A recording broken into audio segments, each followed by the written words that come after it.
Have you ever had an idea to try or write something at your piano, but you were a little bit intimidated by the idea, and so instead of doing that thing, you ended up bookmarking it for later? I've noticed in myself and in my years of teaching piano that when we bookmark our ideas for later, it's usually because we tell ourselves we need to prepare a little bit more, maybe getting a little bit better at piano, or we feel like we actually have to mentally prepare ourselves to be able to do whatever that thing is.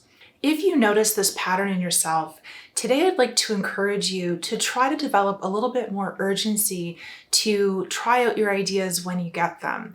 We are always changing and growing, and the things that inspire and motivate you today aren't necessarily going to motivate you tomorrow. Sometimes I think that people see their inspiration as being like a little toy that they can put on a shelf to take down and play with later. But I actually don't see inspiration working like that. I see inspiration more as a seed that has the potential to grow into something really beautiful with our care and attention. But if we don't give it the care and attention that it needs, it can dry out and not be viable anymore. I think the same thing can happen with our musical inspiration. If we don't enact that inspiration at the time that it becomes alive to us, it may not last. Sometimes I see people hold off on their musical ideas with the reasoning that if they truly do want to do this thing, that passion or motivation will stick with them in the future. But this isn't necessarily the case. As you grow and develop as a human being, your interests and your motivations are going to change. And so something that was a really truly viable inspiration for you may not last in a number of months or weeks even. I don't think that the fact that our inspiration can be fleeting and passing means that it wasn't necessarily important or true in the first place. It just means that that inspiration is a snapshot of where you are in that particular moment in time, and that may or may not still be true later on. I used to hold off on my musical inspirations because I didn't want to waste time chasing interests that weren't going to last.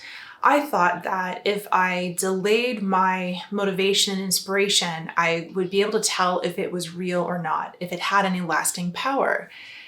And there is certainly something to say about deeper goals having lasting power, but we don't need to wait for all of our goals to be lasting like that.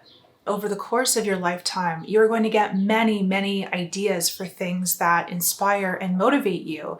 Our changing musical inspirations serve more as a snapshot of where we are on that particular day.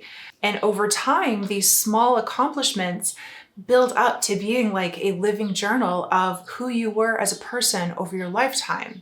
I find this very refreshing and even relieving because I used to hold off on my musical inspiration because I wanted to make sure that I was making the right choices at my piano.